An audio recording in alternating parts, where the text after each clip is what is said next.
I was watching the news late one night, and there was a documentary on about a scandalous investigation into the sexual abuse of young boys, right?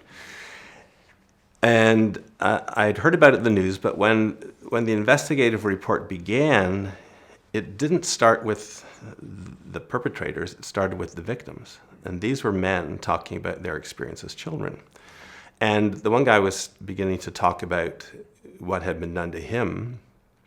And the language that he was using and the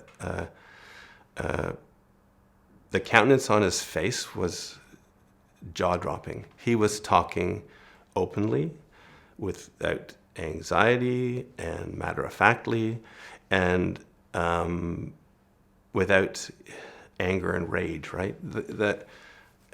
I couldn't believe that somebody, first of all, could talk about it, and then without being in knots and afraid that they'd be revealing something that was going to let people judge them or something, right?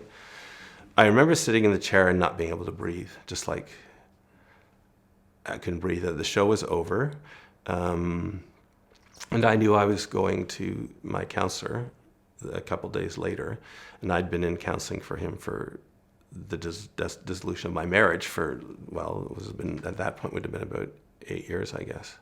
I'd been seeing him originally weekly and then every 2 weeks, and by this time it was monthly. And I walked in and I said, I don't know where to begin, but I saw this on the news, and I think that I was probably sexually abused, as opposed to the stuff which I was never wanting to tell him, which was that I was involved in sexual activity with men when I was a child. I don't want people to know that, but suddenly this, calling it sexual abuse, was something I'd never been allowed to, on my own, I couldn't come to that conclusion. It was just this shame and this big thing, right? Now, but I could barely talk. I'd start shaking, and my chest was constricting, and he, at one point he said, "Stop." He said, "Close your eyes." I said, "Okay." And it seemed like an hour, but at one point he said, "Just take a deep breath." So and then there was this long pause. I think he waited to see my countenance change. I don't know. But he just said, "It was not your fault." And just like that, something huge changed. Now, when I look back, I can say that was the beginning of me coming to a healthier place where I am now. But at the time, my life and the world that I knew began to just start swirling. It wasn't like swirling going down the drain, but it was just completely swirling.